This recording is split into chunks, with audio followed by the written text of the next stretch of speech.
오늘 본문은 그 유명한 가나안 혼인잔치에 관련된 사건입니다. 요한복음에서는 이제 공관복음서와 다르게 예수님의 어떤 기적이나 이적 사건을 이적이라는 단어를 쓰기보다는 표적이라는 단어를 쓰기를 더 선호를 합니다. 요한복음에서 표적이라는 단어는 주로 예수님이 누구신지를 밝히기 위한 목적으로 일어나는 이적을 뜻합니다. 그래서 요한복음에서는 총 7개의 표적이 기록되어 있는데 그중 가나안 혼인잔치 표적은 첫 번째 표적으로 등장을 하게 됩니다. 때는 사흘째 되던 날에라는 말로 이제 시작을 하고 있습니다. 우리가 요한복음 1장을 보면 예수님께서 나다니엘을 부르시는 사건이 이제 등장하는데 그 사건 이후로 3일이 지난 시점에 이 일이 일어난 것으로 추측해 볼 수 있습니다. 그때 갈릴리에 가나의 혼인잔치가 있었는데 예수의 어머니가 일찍이 그 혼인잔치에 참석했던 것을 우리가 발견할 수 있습니다.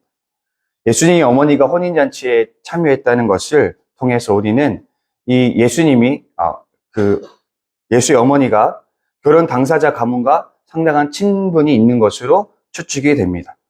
또 거기에다가 예수님과 그의 제자들까지 초청을 받았다라는 내용을 보아서 아마도 이 예수님과 이 결혼 당사자의 관계는 친척 관계가 아닌가라는 추측을 해보기가 충분합니다. 그래서 예수님의 제자들과 예수의 어머니가 결혼식에 참석을 하게 되었는데 이제 여기서 문제가 발생을 하죠.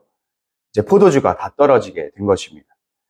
가나안의 유대 관례상 유대인들의 혼인 잔치는 7일 동안이나 지속이 됩니다. 그래서 이 신랑과 신부는 7일 동안의 잔치를 할 수 있는 만반의 준비를 갖춰야 되는데 가장 중요한 것은 이제 음식과 포도주가 중요한 것이죠. 그래서 이 음식과 포도주가 7일 동안에 떨어지지 않도록 신랑과 신부는 만반의 준비를 갖추고 잔치를 이제 준비하게 됩니다. 그런데 잔치 중간에 포도주가 이제 떨어졌다는 것은 그냥 쉽게 말해서 음식이 떨어졌다라는 말과 비슷한 것이죠. 우리가 결혼식에 가서 이제 결혼식에 참여를 하고 이제 점심을 먹어야 되는데 음식이 떨어져서 점심을 먹지 못하게 되었다고 생각을 해본다면 아마 이들의 심정을 조금은 더 가깝게 느낄 수 있을 것입니다. 아마도 포도주가 떨어지는 순간에 잔치의 분위기가 다 깨져버렸을 것입니다. 그리고 이 잔치를 준비했던 신랑과 신부의 체면도 말이 아닐 것입니다. 결국 포도주가 떨어졌다는 것은 상당한 공경에 처했다는 것이고 결혼식의 존폐 여부를 결정지을 만큼 중요한 문제가 터졌다라는 뜻이죠. 누가 포도주가 다 떨어진, 음식이 다 떨어진 것 같은 이 잔치 자리에 참여하겠거니와 누가 이 잔치 자리에 또 남아 있겠습니까? 또 신랑과 신부가 이제 당할 그 당시에 이 헌대가 이웃들의 손님들에 대한 접대가 정말로 중요했던 중동 문화에 따르면 신랑과 신부가 접대를 제대로 하지 못했다는 것인데 이 신랑 신부가 당할 사회적인 어떤 비난들, 어떤 비판들은 또 어떻습니까? 굉장히 심각한 문제가 터진 것이라고 할 수 있겠습니다. 그때 마리아는 이 문제를 예수님께 가서 그대로 전하게 됩니다. 예수님께서 이 문제를 해결해 줄 요량을 바라고서 말이죠. 그래서 예수님께서 이렇게 말씀하십니다. 여자여, 그것이 나와 무슨 상관입니까? 아직 내 때가 이르지 아니하였습니다. 라는 이렇게 답변을 하게 됩니다. 사실 이 구절은 해석하기가 조금 난해하기로 유명한 본문입니다. 이 여자여라는 표현은 여러분들이 어떤 생각을 하시는 건가 상관없이 사실은 굉장히 공손한 표현입니다. 그래서 여자를 굉장히 높이 불러 이르는 말이 바로 여자여라는 표현인데 예수님께서 이 어머니를 굉장히 공손하게 이제 대하고 있다라는 것을 우리가 알 수 있습니다. 그리고 나와 무슨 상관이나이까라는 뜻은 정확히 내가 그 일에 개입할 일이 없다. 내가 그 일에 개입할 이유가 전혀 없습니다라는 그런 의미를 가지고 있죠. 예수님께서 마리아의 어떤 그 부탁에 대해서 정중하게 거절하고 있는 모습을 우리가 발견할 수가 있습니다. 그 뒤에 등장하는 것이 내 때가 아직 이르지 아니하였습니다라는 말이 또 중요한데 여기서 이 때라는 단어는 굉장히 요한복음에서는 신학적인 의미를 가지고 있어요. 여기서 요한복음에서 때라는 단어는 언제를 지시하냐면 예수님께서 십자가에 달려 돌아가실 때 그리고 더불어 예수님의 십자가 사건과 이 부활 사건을 통해서 예수님께서 하나님의 약속을 성취하시는 영광스러운 때를 지시하고 있습니다. 그런데 오늘 본문에서는 이 때가 조금은 좀 다르게 해석될 수가 있는 게, 본문에서는 또 어떻게 해석이 될 수 있냐면, 간단하게 말해서 예수님께서 표적을 행하는 때를 지시하기도 합니다. 그래서 초대교회 헬라 교부들은 이 때를 단순하게 예수님이 표적을 행하시는 때로 이해를 했습니다. 그래서 우리는 예수님의 대답을 이렇게 해석해 볼 수 있겠습니다. 어머니여, 그것이 나와 무슨 상관입니까? 내가 아직 표적을 행할 때가 이르지 않았습니다. 하나님께서 내게 아직 표적을 행할 때를 허락하지 않았습니다. 라는 말씀을 하시는 것입니다. 다시 말해서 이 말은 예수님이 표적을 행하는 주체가 아니라는 사실을 우리에게 가르쳐 줍니다. 아까 말씀드렸듯이 이 때라는 단어에 있어서 중요한 것은 이 때를 정하는 것이 예수님이 아니라는 사실이죠. 이 때를 정하는 것은 누구냐면 철저히 하나님입니다. 하나님께서 그 때를 정하시기 때문에 이 때를 정하는 소관은 철저히 하나님께 속하여 있습니다. 예수님은 표적을 자신의 마음대로 자신의 뜻에 따라 행하시는 분이 아니라는 사실입니다. 오히려 그분은 예수님의 뜻에 따라, 예수님의 타이밍에 따라 그 하나님의 계획에 순종하여 행하시는 분입니다. 예수님은 단순히 가까운 친척이 곤란한 일을 당했다는 어떤 인간적인 마음으로 인해서 자의적으로 어떤 표적을 행하시는 분이 아니라, 예수님에게 있어서 중요한 것은 하나님의 뜻이었다라는 것이죠. 그런데 마리아는 그 대답을 듣고도 뜻을 굽히지 않습니다. 마리아는 하인들에게 명령하기를 예수님이 시키는 대로 그대로 하라고 명령을 합니다. 그런데 예수님께서 정중하게 거부를 하셨음에도 갑자기 마음을 돌이키셔서 이제 표적을 행하시기로 결심을 하셨습니다. 그래서 하인들에게 이 정결 예식을 위해서 준비된 돌 항아리 6개에 물을 채워서 연회장에 갖다 주라고 이야기를 합니다. 그리고 그 이후로는 우리가 잘 알려진 대로 이 물은 포도주가 되어서 연회장에 공급되게 됩니다. 여기서 궁금한 것은 예수님께서 분명히 자신의 때가 되지 않았는데도 불구하고, 않았다고 말씀하셨음에도 불구하고 왜 표적을 행하셨을까 하는 궁금증입니다. 본문을 묵상하면서 그런 생각을 해보았습니다. 하나님이 정하신 그때라는 것은 사실 인간의 상황과 결코 무관하지 않다라는 것이죠. 하나님께서 왜 예수님을 이 땅에 보내주셨는가 하면, 왜 십자가의 역사와 왜 부활의 역사를 하나님께서 예비하셨는가 하면, 그것이 인간의 처한 공경과 상관이 있다라는 것이죠. 인간이 죄를 지었고, 그로 인해서 사망이 이를 수밖에 없는, 그래서 모든 인간이 공경에 처했고 구원이 필요한 인간의 상황이 있기 때문에 하나님께서 예수님을 보내셔서 그 놀라운 일들을 계획하셨다라는 것이죠. 그렇기 때문에 이 하나님께서 허락하시는 때는 인간의 상황과 반드시 관련이 있다라는 것입니다. 오늘 이 가나안 혼인잔치를 통해서, 인간의 혼인잔치를 통해서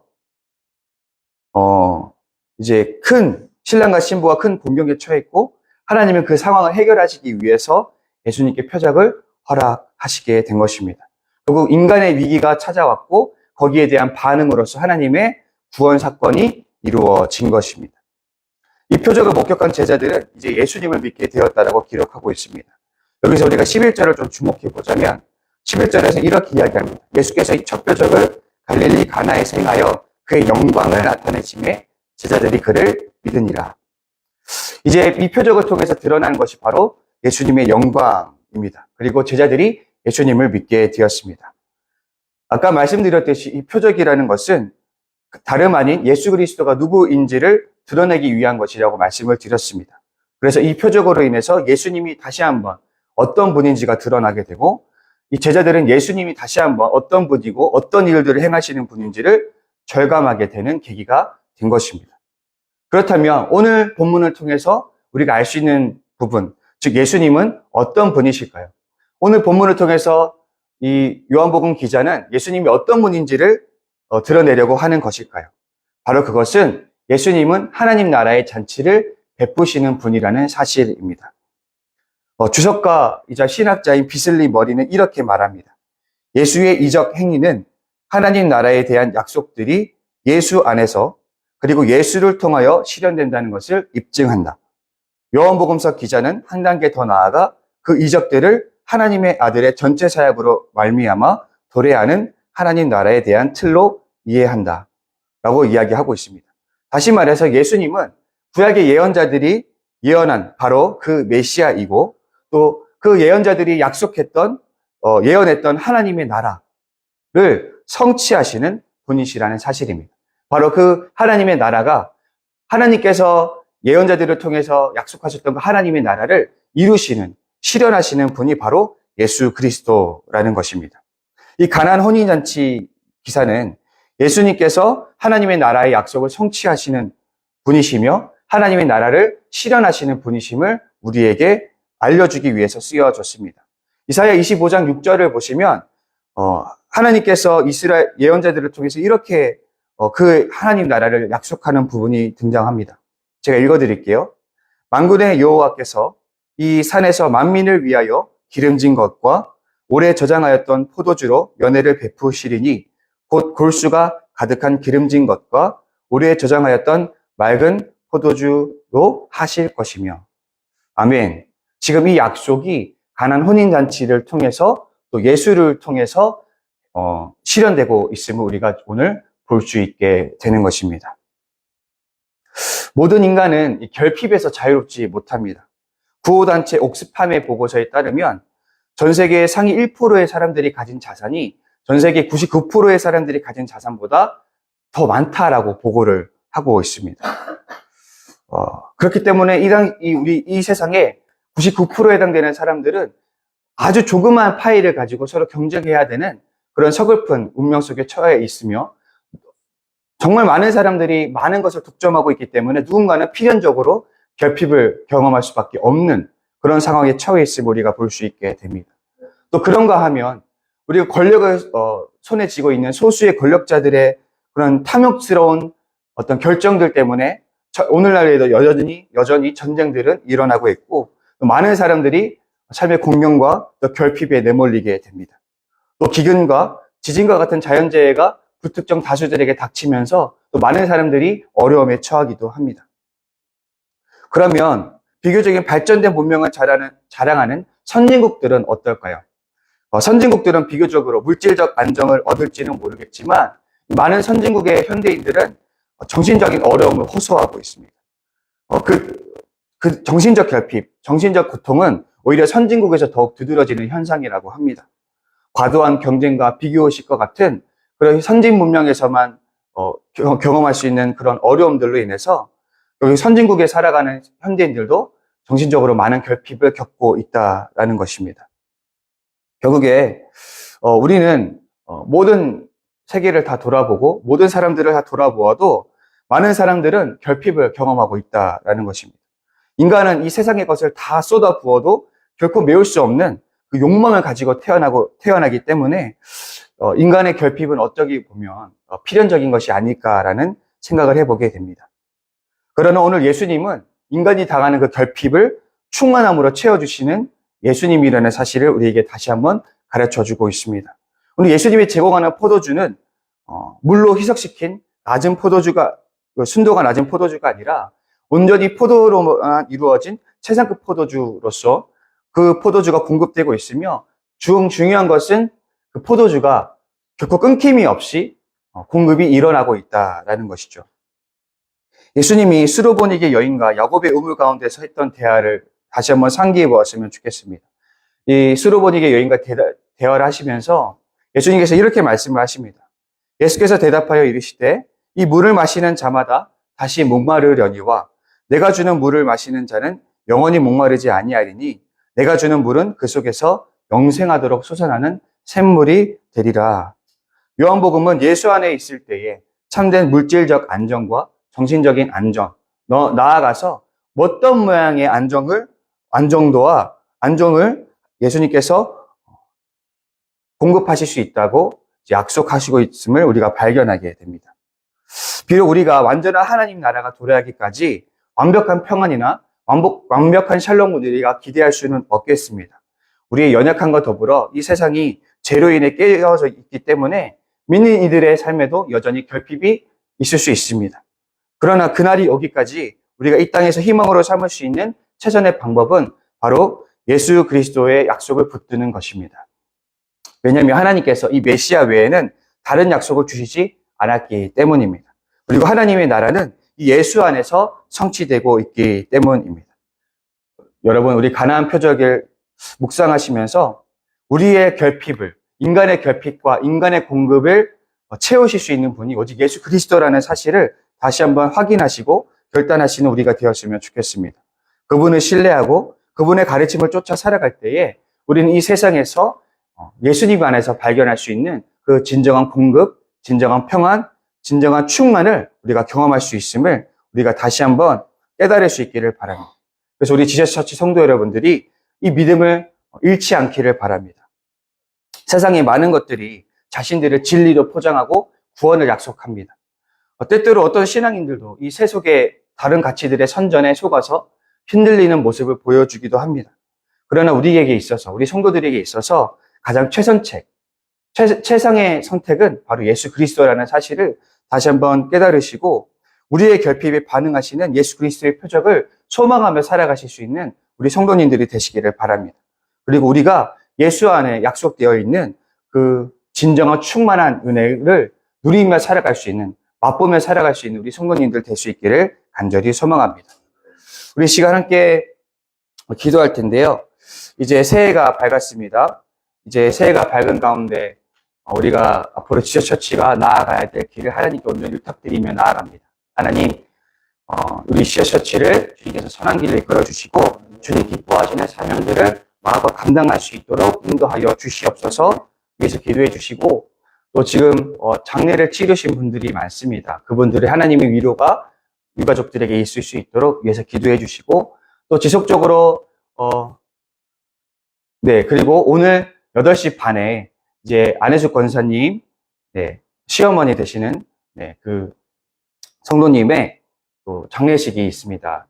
참여하실 분들은 8시 반까지 JB 앞으로 모여주시면 감사하겠습니다. 또 그 외에도 여전히 결핍과 질병과 아픔 속에 있는 지체들이 있는데 그 지체들을 위해서 기도해 주시고 우리 주기도문으로 신앙 고백하시고 함께 기도의 시간으로 나아가도록 하겠습니다. 하늘에 계신 우리 아버지, 아버지의 이름을 거룩하게 하시며 아버지의 나라가 오게 하시며 아버지의 뜻이 하늘에서와 같이 땅에서도 이루어지게 하소서. 오늘 우리에게 일용할 양식을 주시고 우리가 우리에게 잘못한 사람을 용서하여 준 것 같이 우리 죄를 용서하여 주시고 우리를 시험에 빠지지 않게 하시고 악에서 구하소서. 나라와 권능과 영광이 영원히 아버지의 것입니다. 아멘.